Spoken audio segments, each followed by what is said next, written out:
So, usually when we talk about getting a diagnosis, there is this like underlying expectation of total precision. Oh, yeah, you want a clear answer. Right. Like if you break your arm and you go to the hospital, they put you in an X-ray machine.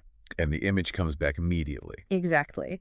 The doctor points to this very specific jagged white line on a glowing screen, and they just say, there it is.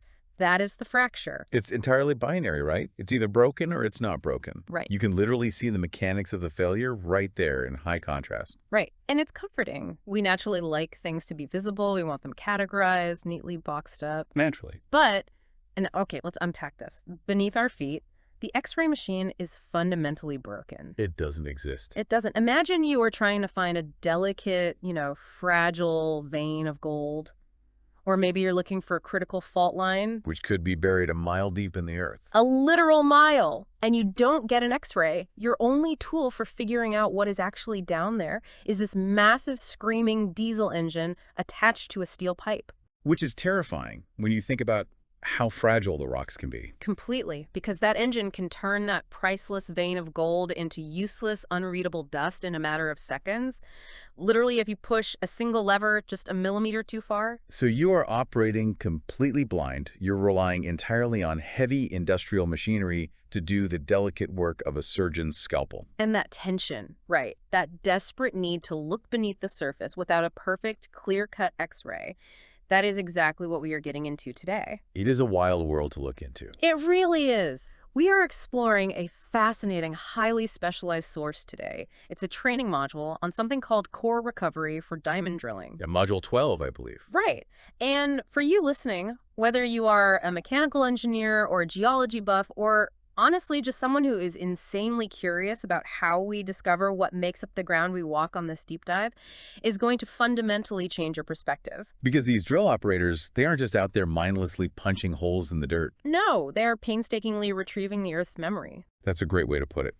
They are extracting a physical, continuous record of deep time. And doing it in the mud. Right. They're doing it in some of the most extreme, chaotic industrial environments you can even imagine. When you picture diamond drilling, the immediate image is just raw force. Yeah, I think of massive hydraulic rams, spinning steel, mud everywhere, deafening noise. Exactly. But the underlying philosophy of this training document, the core thesis, is that drilling isn't about speed. And it really isn't about force. Which feels so counterintuitive for heavy machinery. It really does. But the entire purpose of all that aggressive power is simply to bring up an intact, perfectly preserved representative sample of the subsurface. Which brings us to the ultimate metric of success for this incredibly difficult job, right? Core recovery. Core recovery. This Yeah. is basically the grading system for a driller. It's the only metric that truly matters at the end of the day. According to the text, core recovery is the percentage of drilled rock that is successfully captured and brought to the surface inside the core tube. Right, so it's a simple math equation, really. Yeah, the module gives a very clear formula. It's the length of core recovered divided by the total length of the run, and then you multiply by 100 to get the percentage. So, for example, if a driller pushes the drill pipe 3 meters down into the earth, which the text calls a standard run. Okay, 3 meters. Right. And then they pull a tube back up to the surface, they open it up, and they measure exactly how much rock is inside. And if they measure, say, 2.85 meters of rock out of that 3.85 meter run. Then you just divide 2.85 by 3, which gives you a 95% core recovery. Okay, so 95%, but ideally you want 100%, right? Always. 100% recovery means every single millimeter of rock that the drill bit passed through was safely encapsulated in the inner tube and brought to the surface. So what does anything less than 100% mean? It means something was lost to the void, it was ground into powder by the bit, or it was washed away by the drilling fluid. Or it just fell out of the tube on the way up. Yeah. But let's pause here for a second because I want to push back on this a bit. If I'm drilling through 3 solid meters of rock, 15 centimeters, which is what you lose in that 95% example, it doesn't really sound like a lot to lose. It sounds like a rounding error. Yeah, if I bring up a massive, heavy box of solid stone, why is the geologist going to complain about a few missing inches?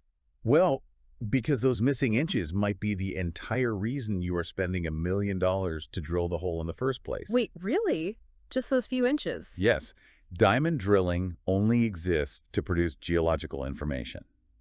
If a mining company is looking for a specific mineralized zone, that zone might be incredibly narrow. Oh, I see. And not only is it narrow, it might be hosted in rock that is much softer and more fragile than the surrounding barren rock. So the valuable stuff is literally the first thing to get destroyed by the drill. Exactly.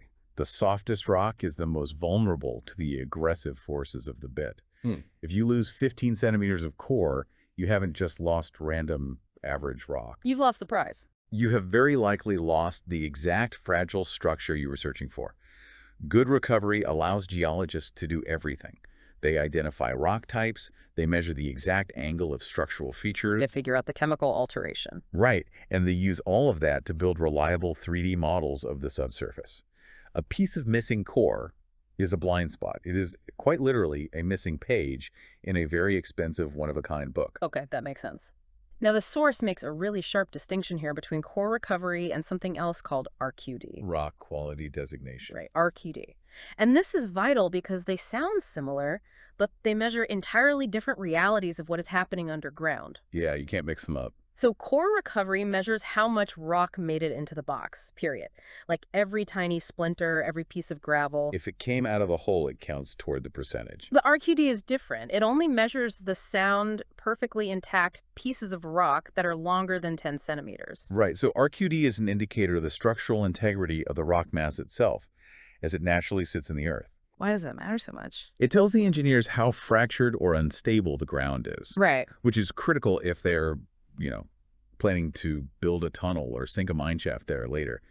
You need to know if the ceiling is going to cave in. Okay, so I was trying to visualize this while reading, and it's kind of like imagine moving a massive, complex Lego castle to a new house. Okay, I like this. Core recovery is basically making sure every single individual Lego brick makes it into the moving box. Right. So even if the castle gets completely smashed into thousands of individual pieces during the drive, you still have 100% core recovery because no plastic was actually lost. You have all the data. All the pieces are there. Exactly. But RQD is a measure of how much of that Lego castle stayed perfectly intact in large, unbroken chunks. Ah, yes. So you could have 100% core recovery, meaning you didn't lose a single brick, but a very low RQD, because the rock naturally shattered into tiny pieces. And if that Lego castle hits a bump, the way it fractures tells you about the strength of its design. The text notes that a core box might be full to the brim, 100% recovery. Looking great. But if the Earth has naturally pulverized that rock over millions of years of tectonic stress, every single piece might only be 2 centimeters long. So it's basically gravel. Right. The RQD in that scenario approaches 0, even with perfect recovery. That is such a crucial difference. And, the target recovery isn't always just a flat 100% either. No, it depends entirely on the ground. Yeah, the document gives these benchmarks based on what the Earth is actually throwing at the driller. Like, in competent, solid rock, the expectation is 99 to 100%. And if you drop below that in solid granite, you are doing something terribly, terribly wrong. Right. But in moderately fractured rock, the target dips down to like 95 to 99%. Because it's just harder to keep together. And then in broken formations, they expect 90 to 95%. But when you get into highly weathered zones or clay, the acceptable recovery is just listed as variable. Variable, which is a nice way of saying just get whatever you can. Sometimes the ground is just too unstable to yield a perfect cylinder, no matter how skilled the operator is. Which really brings us to the psychology of the person operating the machine. Because throughout this module, there are these highlighted sections called Top Gun Insights. I love those. They read less like technical instructions and much more like the philosophical tenets of elite operators. They really do. But I actually found myself pushing back against them at first. Really? How come? Well, I tried to put myself in the boots of a driller, right? Imagine you are on a rig in northern Canada. It is minus 20 degrees. Sounds miserable already. You are 10 hours into a 12-hour shift, and you are just exhausted. Your absolute instinct, your lizard brain, is going to tell you to just push the lever forward, drill as fast as possible, put the meters on the board, and go to sleep. Of course. That's human nature. You are getting paid to make a hole in the ground. So why would you care if a few inches of rock are missing if you can double the speed of the rig by just pushing harder? And that impulse, that drive to just push harder, is the exact trap that catches almost every new driller. The very first Top Gun Insight addresses this directly. What does it say? It states that professional drillers do not judge a run by how many meters they drilled. They judge it by the quality of the core they brought back. Fast drilling means absolutely nothing if valuable geological information is lost. Because the hole itself is just a byproduct. The hole is entirely worthless on its own. The entire budget, all the diesel fuel, the wages, the logistics, it is all being spent just to bring that specific cylinder of rock to the surface. So you can't rush the science. No. If you push the lever forward to finish your shift faster, and in the process your aggressive drilling grinds up the exact soft vein of mineralization the geologists were searching for, you haven't just ruined the core. You've ruined the whole project. You've ruined the entire point of the project. Every single adjustment the driller makes has to answer one fundamental question. Will this action help deliver the best possible core to the geologist? That is a lot of pressure. So if bringing up an intact core is the literal difference between a successful multi-million-dollar exploration program and a total failure, what exactly is happening a mile underground that is destroying these rocks before they even reach the surface? Well, the training document categorizes core loss into two distinct villains. You have geological core loss and you have mechanical core loss. Okay, so let's break those down. This division is really the foundation of a driller's diagnostic process. Okay. So geological core loss is essentially the Earth's fault. It's just nature doing its thing. Exactly. It is caused by the natural state of the formation. The Earth is not a uniform block of concrete. It is chaotic. So what are we talking about here? Cave-ins? Sort of. The bit might encounter open fractures or underground cavities, or maybe loose rubble from ancient faults. It could be swilling clays or rock that has been chemically weathered into absolute mush over millennia. And in those conditions, I'm guessing the drill struggles. Oh, in these conditions, even if the driller executes the process flawlessly, they still might not achieve full recovery. The ground simply refuses to hold together. It's like trying to use a delicate apple core on an apple that someone has already smashed with a hammer. That is a perfect analogy. You are not going to get a perfect, pristine cylinder of fruit no matter how carefully you push the tool through it. It's already applesauce. Right. But then you have mechanical core loss. And this is the one that rests squarely on the shoulders of the operator. So this is human error. Yes. Mechanical loss is the driller's fault. It happens because of poor technique, bad judgment, or failing equipment. The document lists things like, running the drill at an excessive RPM or applying too much downward weight on the bit. Or losing control of the water pressure. Right. Using worn-out bits, choosing incorrect run lengths. It even includes dropping the core because the driller just yanked the tube out of the ground too violently. And unlike geological loss, mechanical losses are entirely preventable. Yeah. They can be reduced or eliminated if the operator's just paying attention. But okay, paying attention in this environment sounds nearly impossible. Reading the section on the driller's responsibility, it became clear that they basically have to be a mechanic, a geologist, and a psychic all at the same time. It's a lot of hats to wear. They are producing this delicate recovery, but they are doing it completely blind. The bit is 1,000 meters below their feet. They have to interpret what is happening to the rock through this really complex web of secondary sensory signals. The sensory overload is immense. An experienced driller is constantly monitoring a staggering number of variables simultaneously. What are they actually looking at on the rig? Well, they are watching the water return. Like, what color is the mud coming back up? Is it gray rock flour or is it sticky brown clay? So visual cues first. Yeah, and they are watching the pump pressure gauges. They are feeling the drill vibration through the physical floor of the rig. Wow, literally feeling it in their boots. Yes. They are monitoring the penetration rate. So how fast is the bit actually sinking? And they're feeling for torque changes. Like, is the bit suddenly snagging on something down there? And the sound. The text heavily emphasizes the sound of the drill. You are standing next to a roaring diesel engine, but you somehow have to train your ear to hear a slight, subtle change in the pitch of the engine. Right. And that slight change tells you the bit just hit a softer formation a mile below. It's wild. It is a highly tuned sensory feedback loop. And it has to be, because the text notes that small changes in any of these factors, a slight spike in pressure, a momentary stutter in rotation, those provide the only early warning that core recovery is about to decrease. Because once it's gone, it's gone. Exactly. By the time the core is physically lost or ground up, it is far too late to do anything about it. Yeah. The true skill lies in feeling a microscopic torque spike and knowing instantly, instinctively, what physics are at play a kilometer underground. Which brings us to the actual mechanics of how they drive this massive machine. We know what causes mechanical loss now, but how do they manipulate the controls to actually prevent it? Right. How do they pilot the thing? The text outlines this really delicate physical symphony of recovery, and it all comes down to balancing three primary variables: rotation speed, weight on bit, and water flow. So let's look at rotation speed first, or Yeah. RPM. This is literally how fast the drill string and the bit are spinning. Okay. The physics here are entirely about centrifugal force and friction. If your RPM is excessive, the bit is spinning incredibly fast.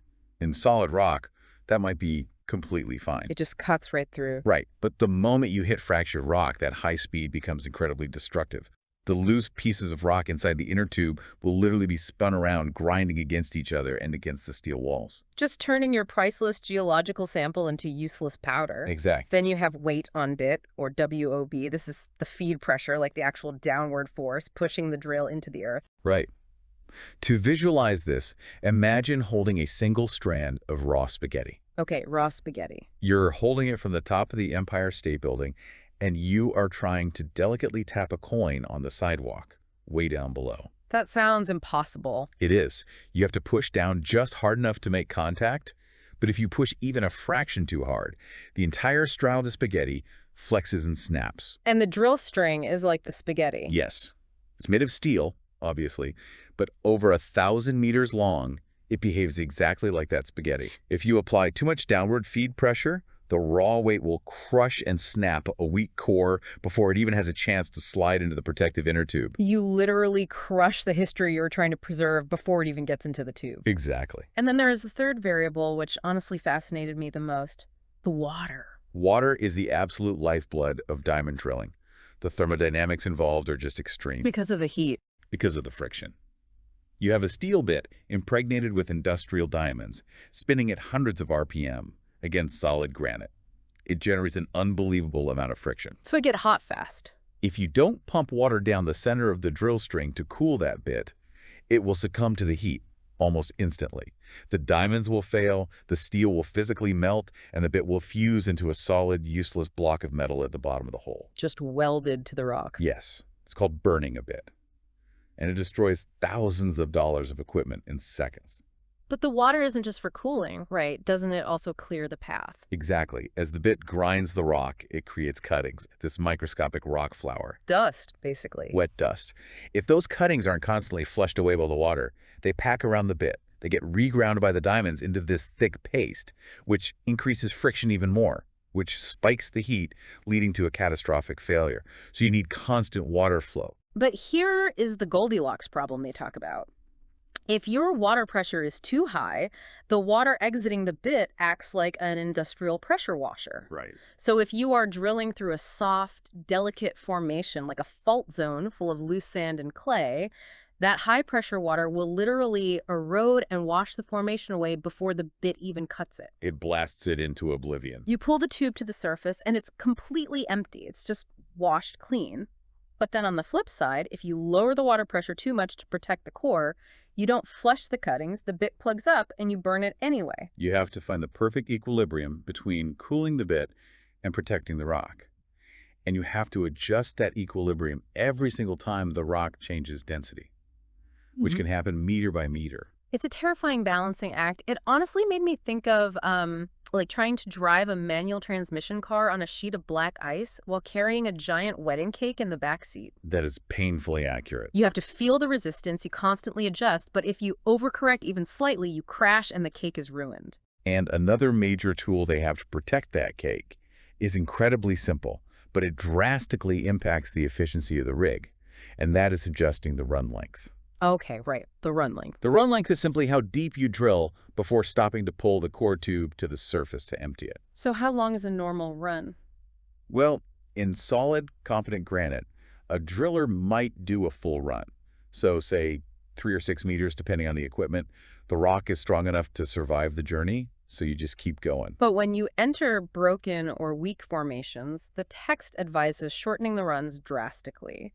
You might do a half run through fractured zones. And if you hit a massive fault zone full of clay or rubble, you might only drill 30 centimeters before pulling the whole system up. because you are trying to minimize the rock's exposure to trauma. That makes sense. If you have broken, fragile piece of rock sitting inside a metal tube that is spinning, shaking, and vibrating for 2 solid hours while you finish a long run, that rock is going to vibrate itself into dust. It'll just disintegrate.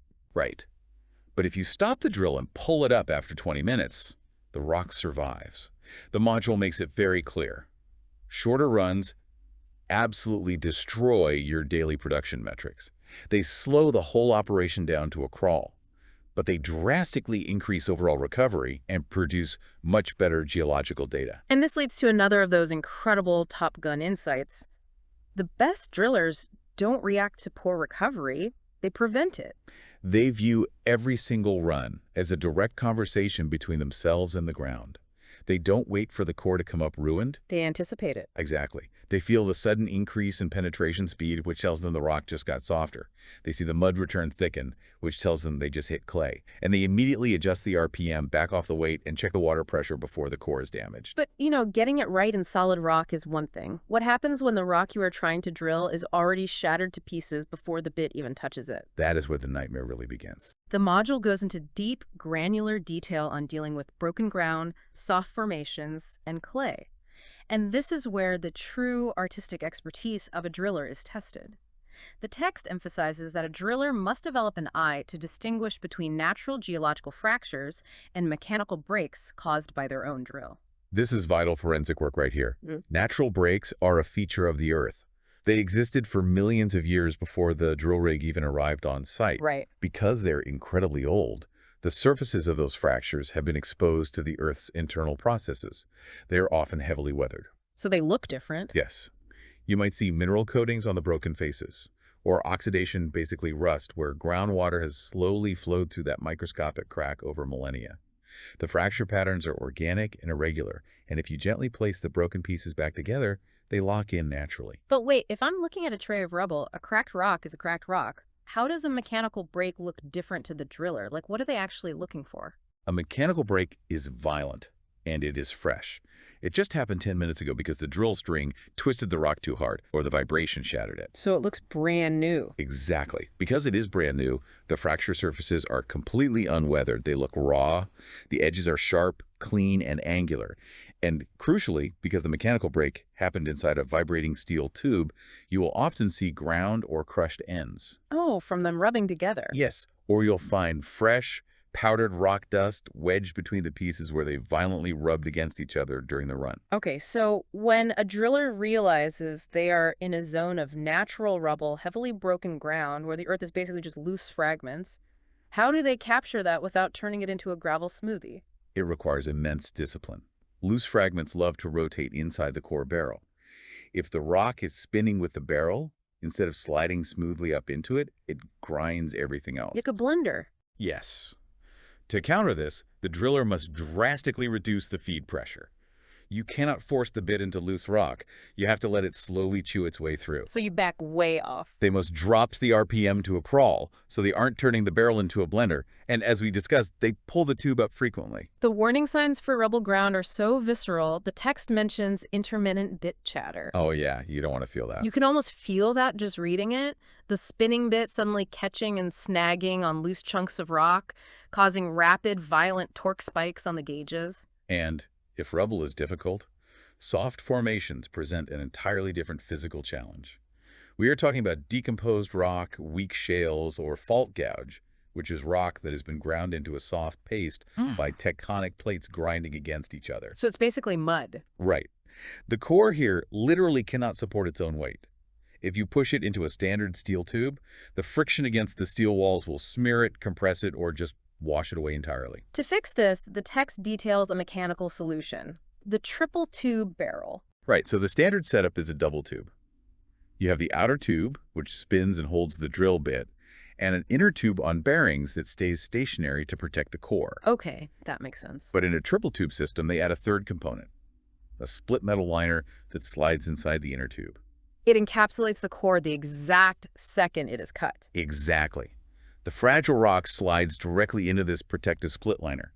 When the driller pulls the tube to the surface, they don't have to pump or push the fragile core out of the tube, which would definitely destroy it. Right, because it's so soft. They gently extract the split liner and open it horizontally, like a hot dog bun. The delicate fault gouge or decomposed rock is left sitting there completely undisturbed in the exact state it was cut. It is brilliant engineering, honestly. Yeah. But even with the triple tube setup, they still have to navigate the water flow because water melts soft rock.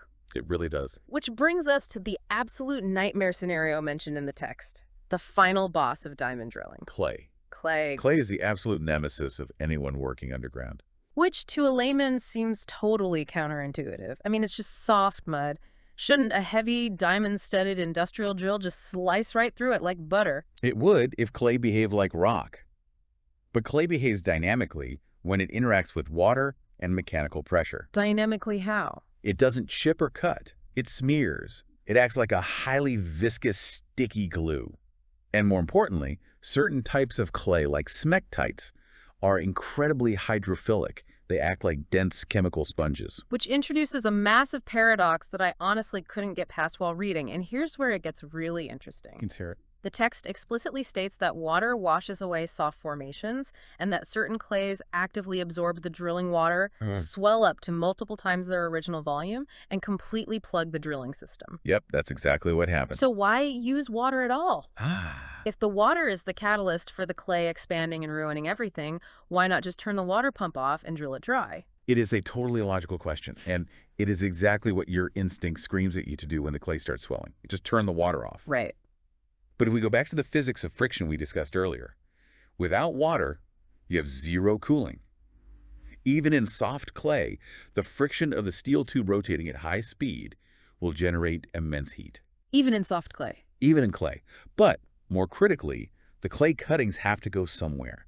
If you drill dry, the sticky clay immediately packs into every single orifice of the drill bit. It fills the water channels, it packs around the outside of the barrel. So it just cements itself in. Within minutes, the drill string will become completely locked in the hole. You won't be able to rotate it, and you won't be able to pull it up. You lose the hole, you lose the equipment, and you have to start over. Wow. So you are forced to pump water into a material that uses that exact water to aggressively expand and trap you. It's a terrifying catch-22. It is the ultimate high-stakes balancing act. The clay swells, it plugs the tiny water channels in the bit, and it creates what is called a core block. A core block. What does that look like? It's where the clay wedges itself inside the inner tube so tightly that no more rock can enter. It's just a solid plug. The warning signs are subtle at first, but they escalate rapidly. How does the driller know it's happening? The driller will notice the water coming back up the hole, changing from a thin liquid to a thick, sticky mud. And they will see a sudden, sharp, relentless rise in the water pump pressure gauge on their dashboard because the water they're pumping down simply cannot get out of the plugged bit. And how do they fight it? The module is draconian here. Right. You must monitor the fluid continuously. The absolute second that pressure rises, you stop advancing the drill. You do not force it. You don't try to just push through the clay to get to the good rock on the other side, just kind of muscle through it? Never. The moment you force it, you compress the clay into an impenetrable plug. You immediately back off the feed pressure, you drop the RPM, you drastically shorten the run, and you carefully manipulate the water pressure to try and clear the bit without washing away the clay core itself. It requires agonizing patience. There is a Top Gun insight specifically dedicated to clay that perfectly captures this mindset. It says, clay rarely gives up a good core by accident. The best drillers treat clay as a warning, not an obstacle. Catching the problem early is what separates a routine run from hours spent fighting a blocked bit. This is so true. It emphasizes that plugging isn't an instant event. It builds gradually. If you ignore the rising pressure gauge because you just want to finish the run, you are going to lose hours, maybe days, of time stripping all the rods out of the hole just to clean the barrel. Attempting to force production through clay is the surest way to guarantee zero production. Okay, so let's zoom out. Our driller has successfully navigated the shattered rubble, they've balanced the water perfectly in the weak shales, and they've meticulously managed the swelling clay without plugging the bit. A miracle run. A miracle run. They finally pulled the tube to the surface. They've done it. The job is over, right? Well, the drilling is over. The preservation has just begun. Which takes us into the delicate post-extraction process. Handle with care. Washing, boxing, and orienting the core at the surface. Because the most perfectly executed drilling run can be completely obliterated in 30 seconds by a careless driller's helper on surface. Really? Just like that. Oh, absolutely. When the core first comes out of the inner tube, it rarely looks like a pristine museum specimen. It is usually covered in a thick layer of drilling mud, rock flour, and smeared clay. It looks like a wet, gray cylinder of slime. Okay, yeah. It has to be cleaned so the geologist can actually see the mineralogy and the structural features. But there is a massive catch, a cardinal rule introduced in the module, the golden rule of core washing. Wash only as much as is absolutely necessary. The text demands that whoever is handling the core constantly ask themselves, am I cleaning the core to reveal evidence, or am I washing the evidence away? And the document is incredibly strict about the methods. High-pressure washing is absolutely, unequivocally forbidden. So no power washers. None. If you take a pressure washer, or even a strong hose, to a piece of freshly extracted core, you will instantly blast away the softest materials. You will erase delicate alteration features on the rock surface, and you will completely wash out the soft clay seams. And those seams aren't just dirt. No. That soft clay seam might be the exact fault line the structural geologist is desperately searching for to determine how the rock mass shifted. If you wash it away, the rock looks like a solid, unbroken piece of granite. You have literally falsified the geological record by overcleaning it. I kept thinking about this process like a forensic crime scene. Oh, that's a good comparison. Washing the core is exactly like dusting for fingerprints. Right. An investigator uses the softest possible brush, and they delicately, meticulously clear away just enough dust to reveal the ridges of the print. Right. If they walked in with a sponge and soapy water and scrubbed the wall would look perfectly clean, but they would have destroyed the exact microscopic clues they needed to solve the case. And the module has a Top Gun insight that perfectly aligns with that forensic mindset. It says, the cleanest core isn't always the best core. Which is counterintuitive because we like things clean. Exactly. A spotless, polished piece of rock that looks beautiful in the box but has lost its fragile history is essentially useless. A slightly dirty, muddy sample that still has all its delicate clay seams, fracture fillings, and fault gouge perfectly intact is infinitely more valuable to the science. So once it is gently washed, it has to be boxed. And this introduces the concept of core orientation, which honestly blew my mind when I realized the geometry involved. It is a massive spatial puzzle. The core must be placed into the core boxes in the exact sequence it came out of the ground. Like perfectly in order. Every single piece must remain in order. And if they are using orientation tools, there is a physical reference line drawn along the length of the rock. That line must be kept perfectly aligned in the box so the geologist knows exactly which way that rock was tilting deep in the earth. Because if a piece of core rotates in the box, it completely changes the data. Radical. If you have a cylinder of rock with a fault line cutting through it at a 45-degree angle, and you accidentally rotate that rock 180 degrees when you put it in the box, the geologist is going to measure that fault line and think it dips to the north. When it actually dips to the south. Right. And the mining company might spend $50 million digging a shaft to the north, completely missing the ore body, all because a driller's helper put a piece of rock in the box upside down. The stakes of orientation are incredibly high. The structural data dictates the entire engineering plan of the mine. This is why the text is so adamant that small fragments cannot be discarded. Even the tiny bits. Especially the tiny bits. Sometimes a piece of core comes out looking like a handful of gravel. A neat freak might want to throw it away to make the box look tidy. But you can't. Never. That handful of gravel might be the crushed center of a highly mineralized vein. Throwing it away is throwing away the climax of the geological story. You place it in its exact sequence in the box. And to map all this out, they use these things called core blocks. Yes. Small wooden or plastic blocks that are inserted into the core box at the end of every single run. The driller writes the exact depth on the block. Like a physical bookmark. Exactly. It maps the depth of the rock so the geologist knows exactly where in the earth that specific piece of core originated. Treating a core box like a delicate, continuous puzzle with only one correct solution completely elevates this job. It stops being about pulling levers and moves into the realm of, like, forensic archiving. It requires a meticulous, almost academic mindset in a very blue-collar environment. But let's face reality here. What happens when, despite careful drilling, despite feeling the vibration, adjusting the water, and treating the core gently, things still go wrong? Because they will. The earth is unpredictable. You pull up the tube, you open it up, and the core is ruined. It's missing, it's ground into a nub, or it's crushed. How do the professionals actually figure out what happened in the dark? This takes us into the final critical phase of a driller's job. The diagnostic mindset. Troubleshooting like a pro. The training module lays out a very rigorous, systematic 6-step process for troubleshooting poor core recovery.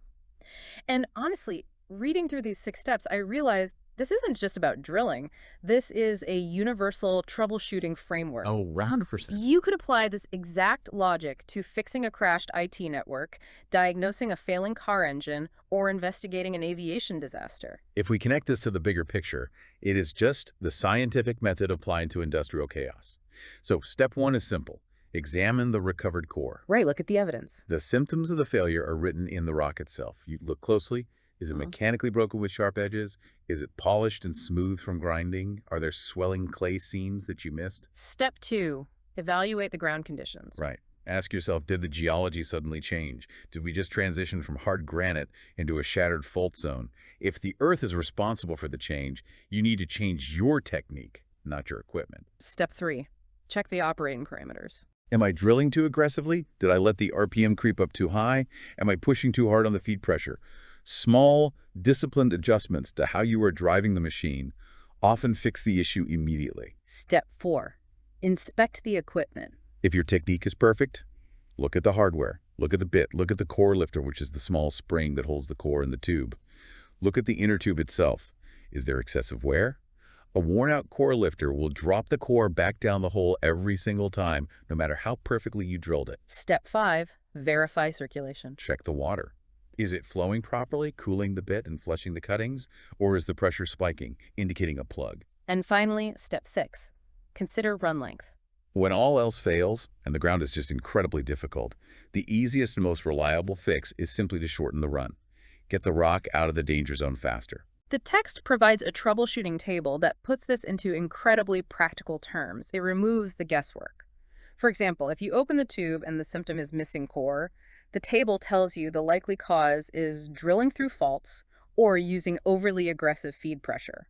And the prescribed solution? Shorten the run immediately and reduce feed pressure. See, it's very clear.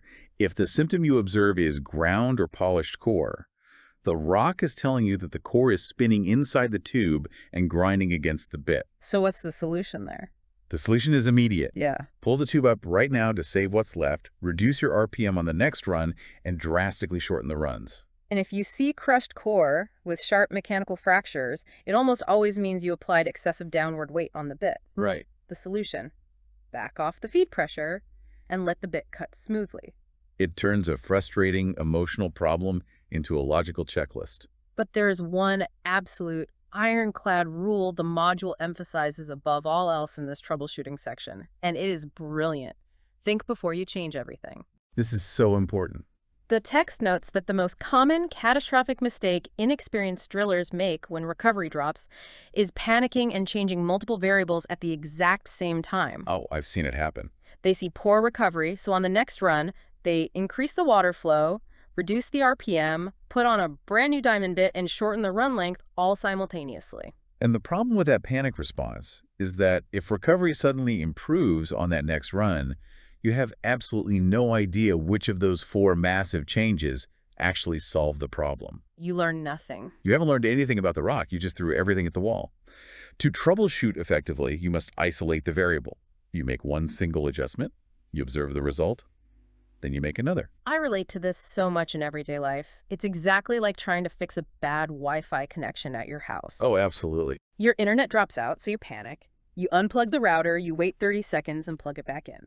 But while you're waiting, you also buy a new modem on your phone, you update your laptop's operating system, you clear all your browser caches, and you physically move your desk to the other side of the room. Just doing everything at once. Right. And suddenly, the Wi-Fi works perfectly. But now you are completely blind. You have no idea if the router just needed a reset, or if your laptop software was buggy, or if your desk was just sitting in a dead zone behind a thick wall. You never learn the underlying cause of the failure because you change the entire environment at once. Exactly. You fix the symptom, but you remain ignorant of the system.